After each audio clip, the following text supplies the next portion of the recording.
Ernesto Araujo Chavarro, soy estudiante de la maestría en Ciencias de la Educación con énfasis en enseñanza y aprendizaje de las matemáticas de la Universidad de la Amazonia.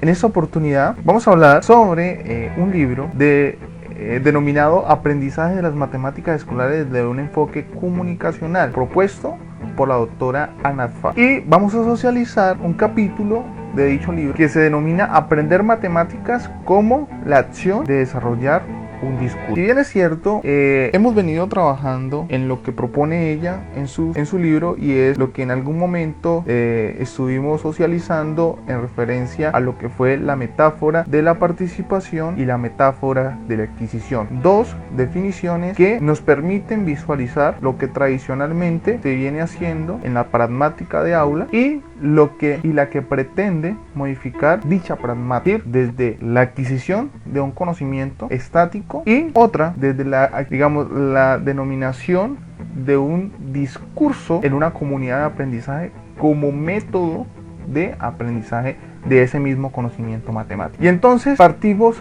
de lo siguiente: ¿qué es lo que cambia?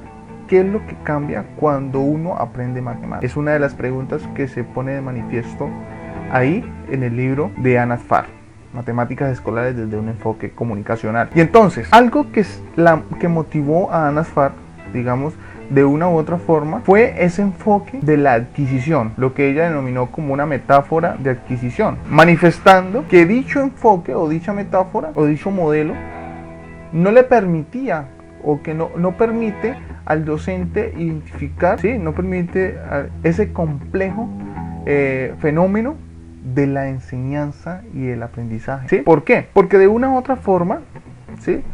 El aprender las matemáticas termina siendo algo totalmente social, totalmente dinámico, y eso va mucho en la postura que como docente se caracteriza, es decir, lo que conoce como matemática, esa creencia del docente hacia las matemáticas. Entonces, digamos que esa situación o ese enfoque en términos de adquisición permitió a Ana Atfar proponer lo que hoy denominamos como un enfoque comunicacional, permitiendo abarcar fronteras culturales y situacionales. Ana Atfar propone en uno de sus párrafos lo siguiente: de hecho, mi punto de partida en la mayor parte de nuestro aprendizaje no está en otra cosa que en una clase especial de interacción social que apunta a la modificación de otras interacciones sociales.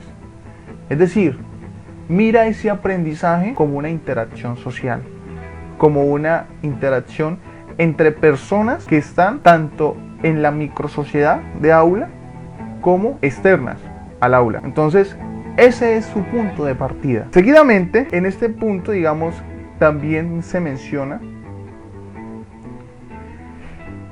muchas veces que se le da el interés de pensar, que pensar no es lo mismo que comunicar. Resulta que para poder comunicar, ¿sí?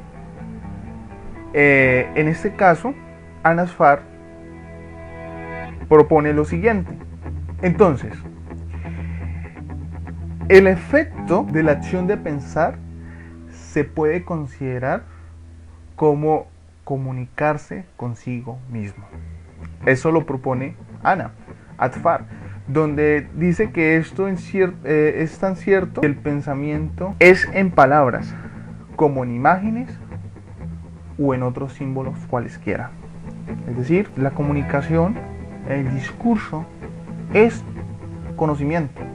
Es decir, el hecho simple de podernos comunicar con las demás personas nos permite ya identificar un conocimiento previo.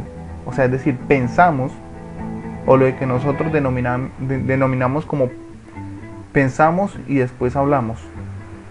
¿Sí? Entonces, básicamente es lo que propone Ana Atfar. Por lo que se llega a una conclusión, y es que llegar a ser partícipes de un discurso matemático es equivalente a aprender a pensar en una forma matemática. Recuerden, miramos que Anna Fahr denomina como algo que el solo hecho de comunicar ya hace parte de pensar, ¿sí?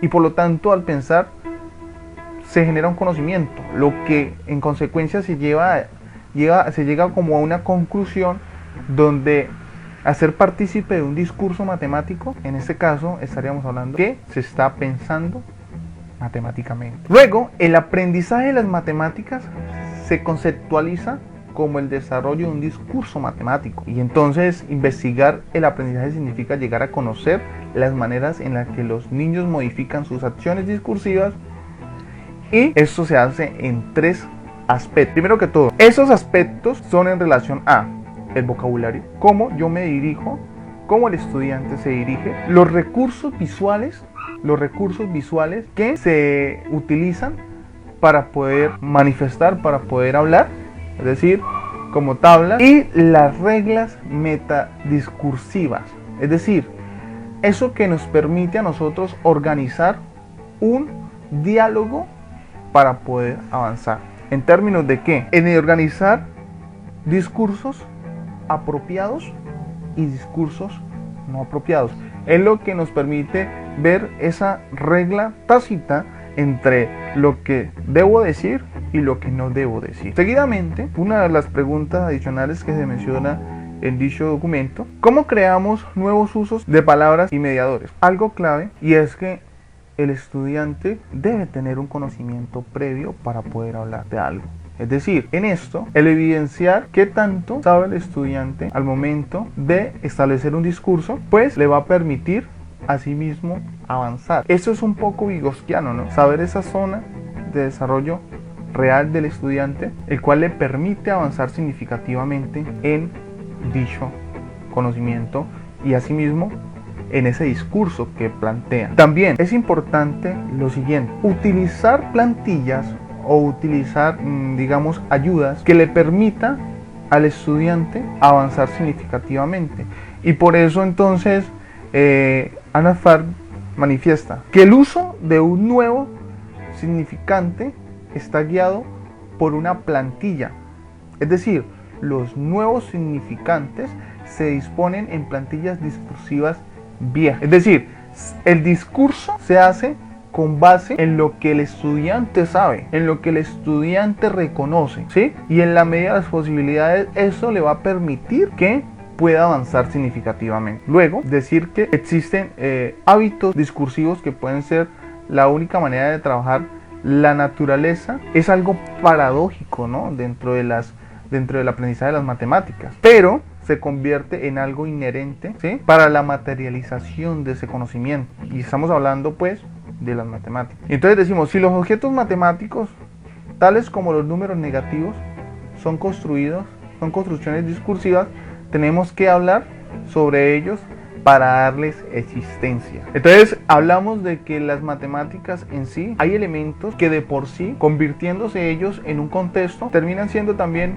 contextos imaginarios, contextos abstractos, que solamente depende de lo que el docente o el estudiante interprete. Por esa razón tenemos que darle un discurso dentro de nuestro contexto, desde nuestra cotidianidad, para poder darle sentido a eso que quizá en algún momento deja de ser totalmente natural. Es decir, como lo manifestaban en algunos ejemplos, bueno, en uno de los ejemplos manifestados en el libro, en lo que tiene que ver con el número negativo. Y resulta de que todo tiene sentido cuando se manejan los números naturales, es decir, los números positivos. Ahora, poder representar o darle sentido dentro de la naturalidad a los números negativos es algo que solamente depende del ser humano, solamente depende de aquella persona que está aprendiendo. De esta manera, para finalizar, ¿cómo afecta todo esto en la práctica? Y nos referimos a lo siguiente: desde una visión comunicacional, digamos, el aprendizaje implica que mientras enseñamos matemáticas debemos tener en la mente la dificultad inherente